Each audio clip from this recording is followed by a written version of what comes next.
الحمد للہ رب العالمین والصلاة والسلام علی سید الانبیاء والمرسلین رحمۃ للعالمین شفیع المذنبین نبی الحرمین امام القبلتین وسیلتنا فی الدارین صاحب قاب قوسین محبوب رب المشرقین ورب المغربین جد الحسن والحسین مولانا و مولا الثقلین صلی اللہ تعالی علیہ وعلی آلہ وصحبہ دائما ابدا صلاۃ والسلام علیک یا سید یا رسول اللہ وعلی آلک واصحابک یا سید یا حبیب اللہ قد ضاقت حیلتی ادرکنی یا رسول اللہ صلی اللہ تعالی علیہ وعلی آلہ وصحبہ وبارک وسلم لی خمسۃ اطفی بہا حر الوباء الحاطمہ المصطفیٰ والمرتضی وابناہما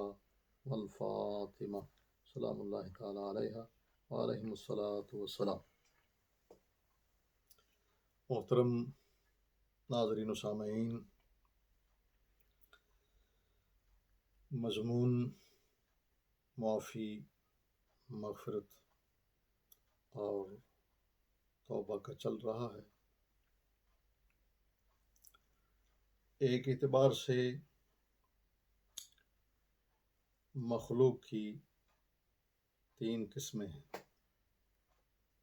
نمبر ایک، انہیں پروردگار عالم نے عقل و شعور کا نور تو عطا فرمایا ہے، مگر ان میں شہوات اور خواہشات نہیں رکھی۔ وہ فرشتے، جیسے اس کی مثال فرشتے۔ دوسری قسم، جنہیں شہوات تو عطا کی گئی مگر عقل و شعور کی دولت عطا نہیں کی گئی، جیسے چوپائے، حشرات الارض وغیرہ۔ اور تیسری قسم کہ جنہیں عقل و شعور کی دولت بھی عطا کی گئی اور خواہشات کی آزمائش میں بھی جکڑا گیا، جن میں نیکی کا رجحان اور نور بھی رکھا گیا ہے اور برائی کا رجحان بھی رکھا گیا ہے۔ فَأَلْهَمَهَا فُجُورَهَا وَتَقْوَاهَا، حضرت انسان عقل و شعور کی دولت بھی عطا ہوئی اور شہوات اور خواہشات کی آزمائش میں بھی مبتلا کیا گیا، اور پھر ہر قسم کی خطا و گناہ کے ارتکاب اور ہر قسم کے گناہ و خطا سے اجتناب کے اعتبار سے بھی مخلوق کے تین درجے۔ پہلا درجہ انبیاء کرام علیہ الصلوۃ والسلام اور فرشتوں کا ہے، جو معصوم عن الخطا ہے، ہر قسم کے گناہ سے، خطا سے پاک ہیں، کبیرہ صغیرہ، ہر قسم کے گناہ سے، ہر قسم کی خطا سے پاک ہے، معصوم عن الخطا ہیں وہ انبیاء کرام علیہ الصلوۃ والسلام اور فرشتے۔ دوسرا درجہ، جو گناہ کرتے ہیں اور پھر اس پہ ڈٹ جاتے ہیں، اصرار کرتے ہیں، توبہ نہیں کرتے، یہ خالص شیاطین کا کام ہے، شیطان کا کام ہے، اور اس کے شیاطین اس کے چیلوں کا کام ہے۔ جیسے شیطان ڈٹ گیا، توبہ نہیں کی، اسی طرح یہ شیطان خالص شیاطین کا کام ہے کہ گناہ کرتے ہیں، اس پہ اصرار کرتے ہیں، ڈٹ جاتے ہیں، توبہ نہیں کرتے۔ اور تیسرا درجہ کہ اگر گناہ ہو جائے، خطا ہو جائے تو اس پہ اصرار نہیں کرتے، ڈٹ نہیں جاتے، بلکہ اللہ کی بارگاہ میں رجوع کرتے ہیں، توبہ کرتے ہیں۔ توبہ کسے کہتے ہیں؟ اس کے ارکان کتنے ہیں؟ کون کون سے ہیں؟ رکن کی جمع ارکان، جو چیز کسی شے کی ماہیت میں داخل ہو، یعنی جس سے کوئی چیز بنے اس کو رکن، اس کی جمع ارکان، جیسے نماز ہے، قیام ہے، رکوع ہے، سجود ہے.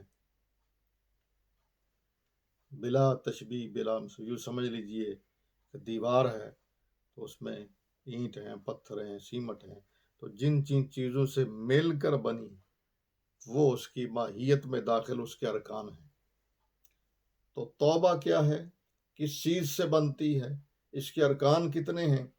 توبہ رسول اللہ صلی اللہ تعالیٰ علیہ وسلم کا ارشاد گرامی ہے، توبہ ندامت کا نام ہے، شرمندگی کا نام ہے. اپنے کیے پہ، گناہوں پہ، خطاؤں پہ شرمندہ اور شرمساری کا اظہار کرنا، شرمندہ ہونا کہ مولا تیرا رزق کھا کھا کر کے، تیری بے حد و بے حساب بے شمار نعمتیں استعمال کر کر کے تیری نافرمانی کی، گناہ کیے میں شرمندہ ہوں. ندامت کا نام ہے. پہلا رکن ہے شرمندگی اور ندامت، اور دوسرا رکن ہے کہ فی الفور جس گناہ سے توبہ کر رہے ہیں، گناہوں سے اجتناب، اس کو فی الفور چھوڑ دینا. اگر کوئی زبان سے استغفر اللہ استغفار بھی کرتا رہے، یا اللہ میری توبہ توبہ توبہ بھی کہتا رہے اور ساتھ گناہ بھی کرتا رہے تو توبہ نہیں بنتی. دوسرا رکن ہے کہ فی الفور گناہ کو چھوڑ دے، ترک کر دے.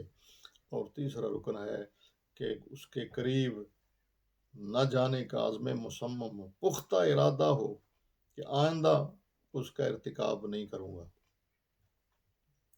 یہ توبہ کے ارکان ہیں.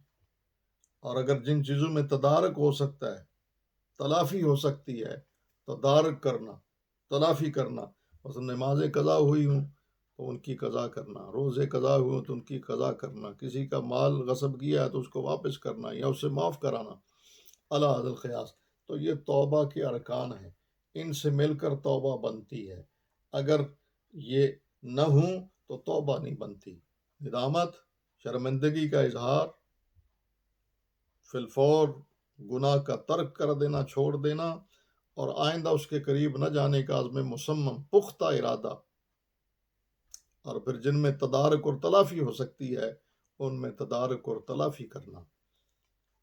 اور پھر پروردگار عالم نے قرآن مجید میں توبہ کی، قبولیت کی، مغفرت کی 3 شرطیں بیان فرمائی. بے نیاز ہے، اب اس کی بارگاہ میں بندہ توبہ کرتا ہے، تواب الرحیم ہے، غفار ہے.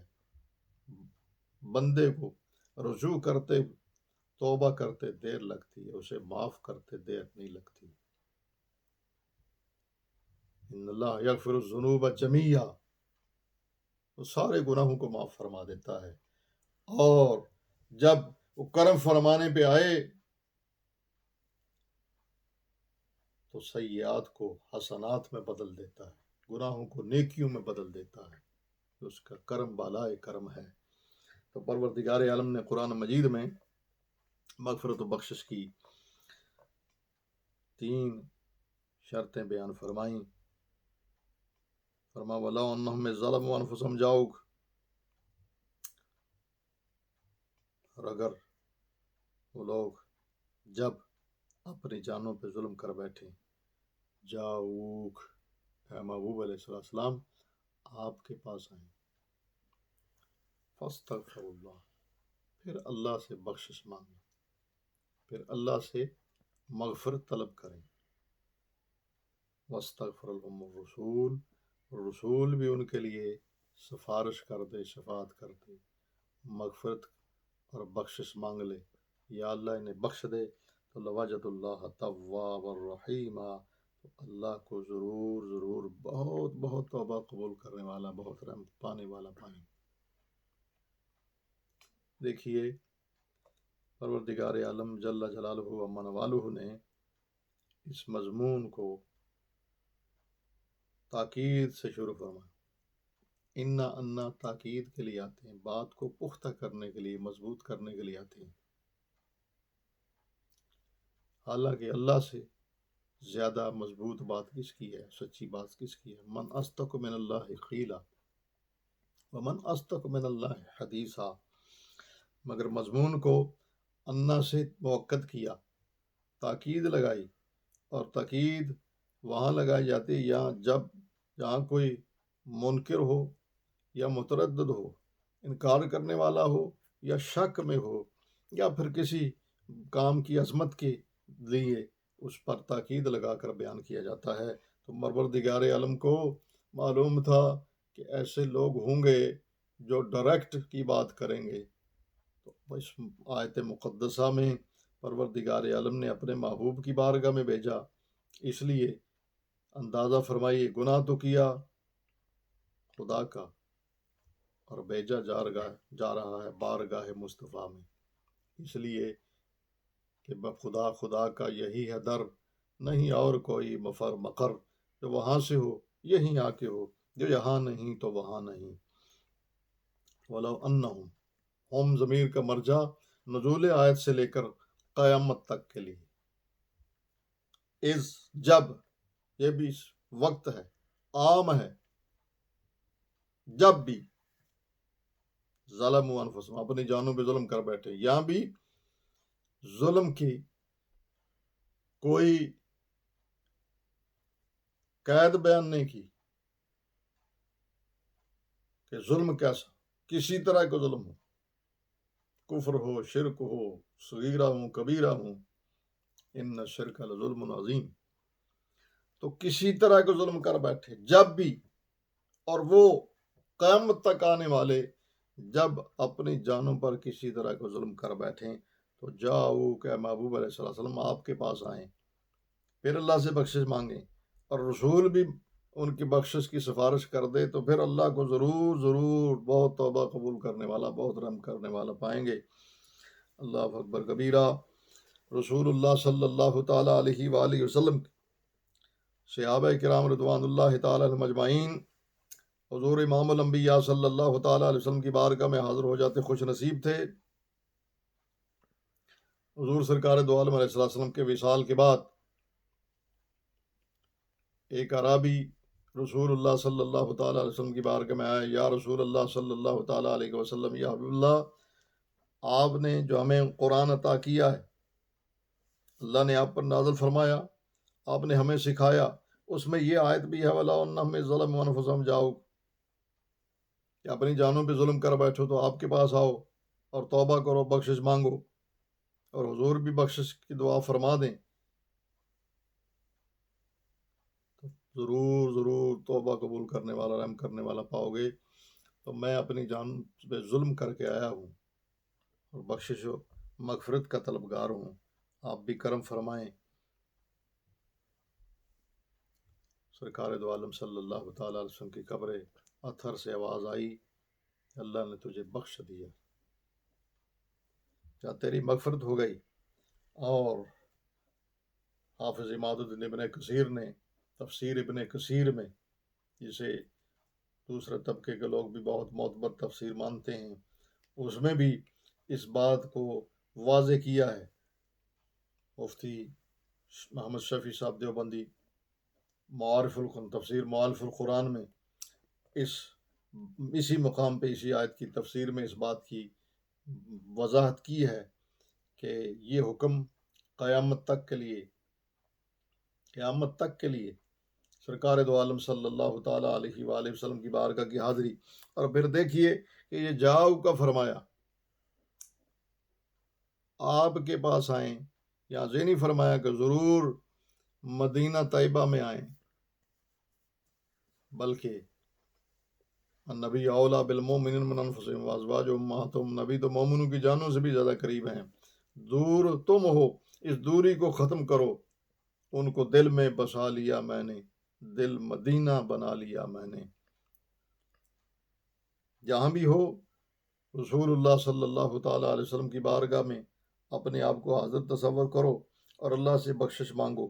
جب اللہ سے مغفرت طلب کرو گے، بخشش مانگو گے، استغفر لهم الرسول. تیسری شرط یہ ہے کہ رسول صلی اللہ تعالیٰ علیہ وسلم بھی تمہارے لیے مغفرت طلب کریں، بخشش مانگیں. تو پروردگار عالم نے ادھر مجرموں کو، گناہ گاروں کو، اپنی جانوں پہ ظلم کرنے والوں کو رسول اللہ صلی اللہ تعالیٰ علیہ وسلم کی بارگاہ میں بھیجا. حضور امام الانبیاء صلی اللہ تعالیٰ علیہ وآلہ وسلم کو ارشاد فرما دیا اما السائل فلا تنہر، محبوب کو منگتا کو سوالی کو سائل آئے تو جھڑکیے مت. اور اپنے محبوب سے ارشاد فرما دیا کہ محبوب اپنے چاہنے والوں، اپنے ماننے والوں، مومن مرد ہوں یا عورت ہوں، ان کے لیے اللہ سے مغفرت طلب کیجئے، بخشش مانگیے. تو حضور جب بخشش طلب فرمائیں گے لوجد اللہ تواب الرحیم، تو ظلم کرنے والے حضور کی بارگاہ میں آ کے مغفرت و بخشش کے طلبگار ہونے والے اور رسول اللہ صلی اللہ تعالیٰ علیہ وسلم جن کے لیے بخشش و مغفرت کے مطالبہ فرمائیں گے، اللہ فرماتا ہے وہ ضرور ضرور اللہ کو بہت توبہ قبول کرنے والا، بہت رحم کرنے والا پائیں گے. تو دو کام ہمارے ذمے، حضور کی بارگاہ میں اپنے آپ کو حاضر تصور کرنا. اگر بارگاہ طیبہ میں، مدینہ طیبہ میں حاضر نصیب ہو تو خوش نصیبی ہے، وگرنہ جہاں کہیں بھی ہو عالم تصور میں رسول اللہ صلی اللہ تعالیٰ علیہ وسلم کی بارگاہ میں حاضری اور پھر اللہ سے مغفرت و بخشش، یہ دو کام ہمارے ذمہ. تیسرا کام رسول اللہ صلی اللہ تعالیٰ علیہ وآلہ وسلم کہ حضور کی بارگاہ سے شفاعت، سفارش. رسول اللہ صلی اللہ تعالیٰ علیہ وسلم کو پہلے حکم فرما دیا، حضور کسی سائل کو جھڑکتے نہیں، کسی سوالی کو خالی واپس نہیں موڑتے. اور پھر یہ دستور ہے کہ کریم جب کسی کو خود اپنے دروازے پہ بلاتے ہیں تو پھر خالی واپس نہیں موڑتے، پھر رد نہیں فرماتے. اسی لیے اعلیٰ حضرت اسی مضمون کو بیان کرتے ارشاد فرماتے ہیں کہ مجرم بلائے آئے ہیں، مجرم بلائے آئے ہیں. مجرموں کو بلایا گیا ہے کہ حضور کی بارگاہ میں آؤ. دلیل کیا ہے؟ جاؤ کا ہے گواہ. مجرم بلائے آئے ہیں، جاؤ کا ہے گواہ، پھر رد ہو کب یہ شان کریموں کے در کی ہے. کریم اپنے دروازے پہ بلا کے پھر خالی واپس نہیں لوٹاتے، پھر رد نہیں فرماتے. تو حضور کی بارگاہ میں حاضری، مدینہ طیبہ میں حاضری میسر ہو، نصیب ہو تو خوش قسمتی، وگرنہ جہاں بھی ہو حضور کی بارگاہ میں حاضر ہو جاؤ. دور ہو تو تم ہو، وہ تو النبی اولیٰ بالمؤمنین من انفسہم، نبی تو مومنوں کی جانوں سے بھی زیادہ قریب ہیں. تو اس دوری کو ختم کرو، حضوری کا لطف لو اور حاضر ہو جاؤ. پھر اللہ سے بخشش مانگو اور رسول اللہ صلی اللہ تعالیٰ علیہ وسلم ضرور کرم فرما کر شفاعت فرمائیں گے. اس لیے کہ مجرم بلائے آئے ہیں، جاؤ کا ہے گواہ، پھر رد ہو کب یہ شان کریموں کی در کی ہے. اپنے گھر بلا کے پھر خالی واپس نہیں لوٹتے، پھر رد ہو کب یہ شان کریموں کے در کی ہے. وہ کریم اپنے دروازے پہ جب بلاتے ہیں، قضا جب دروازے پہ آتے ہیں تو پھر نواز دیتے ہیں. میرے کریم سے گر قطرہ کسی نے مانگا، دریا بہا دیے ہیں، در بے بہا دیے ہیں. تو پروردگار عالم سرکار دو عالم صلی اللہ تعالیٰ علیہ وسلم کے وسیلہ جلہ سے ہمیں توفیق خیر نصیب فرمائے اور سچی توبہ، توبۃ النصوح کی توفیق عطا فرمائے اور توبہ کو قبول فرمائے اور حضور کی شفاعت سے مالا مال فرمائے، اس پہ توبہ پہ ہمیں استقامت نصیب فرمائے. آمین. وآخر دعوانا ان الحمدللہ رب العالمین. الصلاۃ والسلام علیکہ یا سیدی یا رسول اللہ وعلی آلہ واصحابہ یا سیدی یا حبیب اللہ.